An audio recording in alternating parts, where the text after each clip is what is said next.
The knock at the door. The doorbell was ringing. Angela's wide eyes shot open. At first, she wasn't sure if she had imagined the sound, but the repeating chime left no doubt. This wasn't one of those half-dreamt noises that faded when she woke. Someone was outside. She tossed her blanket aside and headed for her parents' room to call them. But as her hand touched the doorknob, she stopped. She was 12 now. Why would she need her parents just to answer a door? Her bare feet creaked on the wooden stairs as she went down. Too short to reach the peephole, she dragged over the kitchen stool. Peering through the glass, her confusion grew. Dad. Her father stood there, expression blank, dressed differently than his usual work clothes. He waited patiently for her to open the door. Without hesitation, Angela did. "Why were you outside?" The man bent his head toward her. But the way he looked at her wasn't the way a father looked at his daughter. It was cold, detached, like staring at a cheap lamp in a store. He didn't answer. Instead, his heavy boots echoed as he walked into the kitchen and opened the fridge. Angela followed him. From behind the fridge door, she couldn't see what he took out, until he laid the items on the counter. Syringes, vials, strange bottles with unreadable labels. "What are you going to do with those, Dad?" He didn't respond. It was as if he couldn't hear, couldn't see. His hands moved methodically, mixing liquids, filling syringes with odd mixtures. Angela shifted nervously, wanting to run back upstairs to her warm bed, but her father frightened her. "Dad, answer me," she demanded, louder now. At last he stopped and looked at her. The kitchen was dark except for the dim streetlight shining through the window. His face was visible but lifeless. Every muscle looked unused.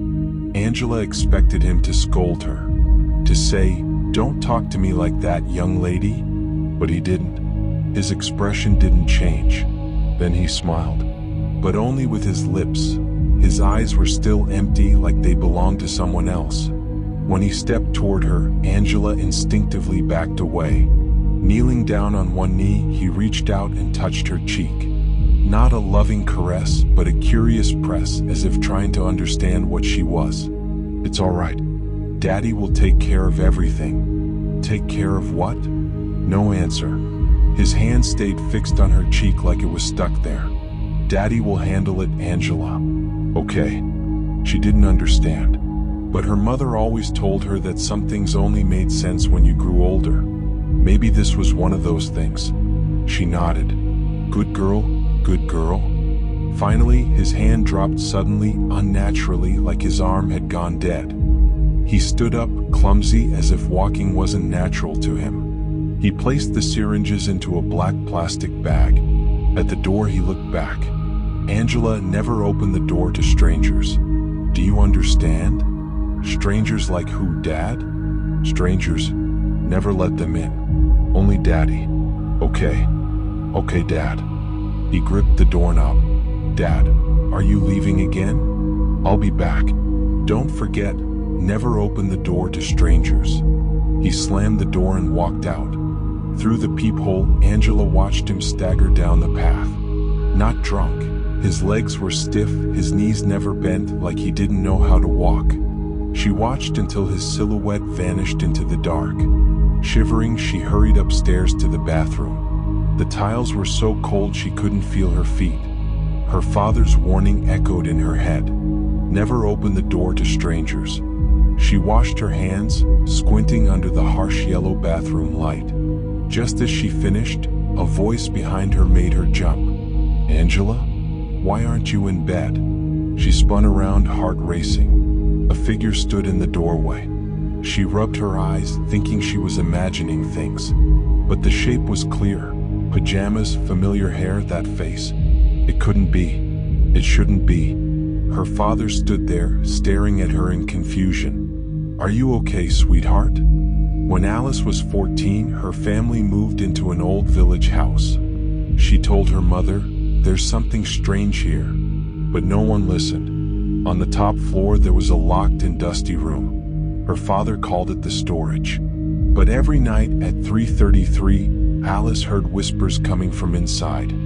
One day while the house was empty, she stole the keys. Her heart pounded as she climbed the stairs. When she opened the door, the room was empty. Empty except for one cracked old mirror. Alice stepped closer, but her reflection did not move. Then the reflection slowly turned its head and smiled. Alice stumbled back.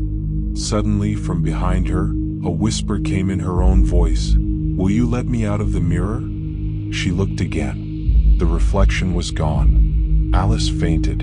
When her mother found her, she was never the same again. She spent hours staring into the mirror without blinking. And now, the reflection didn't smile. It blinked. Alice no longer laughed. She no longer spoke. At night, she would rise from her bed with her eyes closed, walking upstairs to the mirror room. In the morning, no one knew how she came back. One night, her mother followed. At exactly 3:33, the door opened by itself. Alice stood before the mirror, and then she spoke. But the words weren't hers. "The body is weak, but enough. The rest I will complete." Her mother gasped. A floorboard creaked. Alice turned. But this was not her daughter anymore. Her eyes were black, and she was smiling. "Soon, one more of you will join us." The next morning, the room was locked. The key had vanished, but whispers could still be heard from inside. Two voices. Both of them sounded like Alice. Alice stopped eating. She stopped sleeping. She only sat in front of the mirror. Doctors came. They called it trauma, but no one could explain it. At 3:33 every night, the other mirrors in the house began to change. In the bathroom, her mother's reflection was crying. In the living room glass, it was smiling. And one night, on Alice's bedroom wall, a reflection appeared where no mirror existed at all. Then one morning, words appeared across every mirror, written as if in fog. "Only one may leave. The other must remain inside." Her mother finally understood. Alice's soul was still trapped inside, and what lived outside was something else. That night, she carried a hammer upstairs. The mirror showed two Alices, one crying, one smiling. "Which one is my daughter?" she whispered. The crying Alice reached out. "Mom, I'm here. That one took my place." Her mother raised the hammer. But the smiling Alice spoke. "If you break the mirror, both of us will stay here forever." The woman lowered the hammer. "Then I'll trade places," she said. "You come out. I'll stay." The mirror glowed. She reached inside, grabbed Alice's hands. "Don't be afraid. I'm your mother." Alice was pulled out. Her mother was dragged in. The mirror hardened. Only one reflection remained. Alice fell to her knees, crying. By morning, she was back. She laughed. She spoke. She hugged her father. But the door to the mirror room was never opened again, because someone was still inside. And if you listened closely, you could hear her mother's voice whispering from the glass.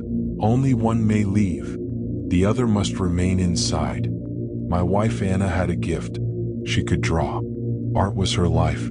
Every painting carried a piece of her soul. They were like her children. If one was lost or damaged, she suffered like she had lost blood itself.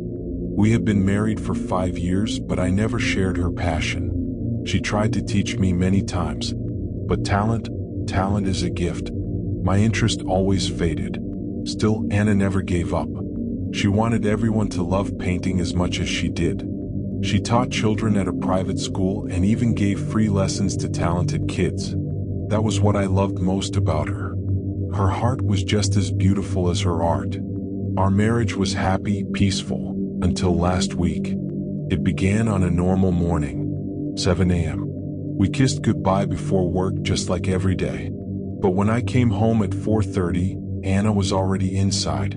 That was unusual. She never came home this early. She was in her studio, drawing. I asked, "Is something wrong, Anna?" No answer. She didn't even look at me. Sometimes she got lost in her art, so I touched her shoulder. The moment my hand brushed her, she flinched.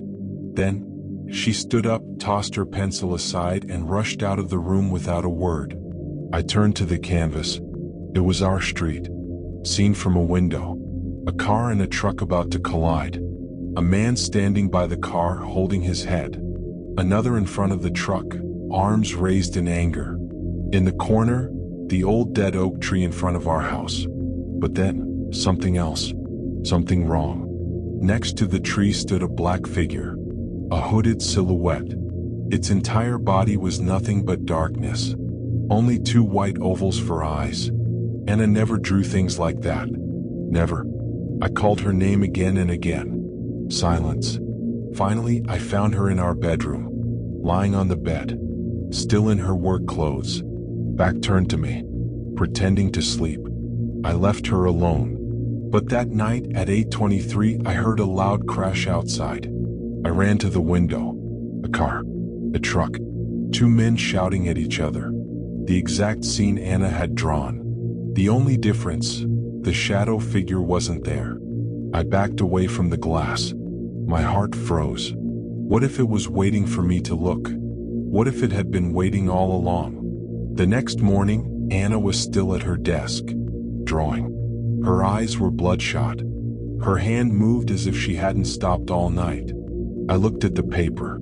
My blood turned to ice. It was me, standing at our kitchen counter, my face drawn with painful detail.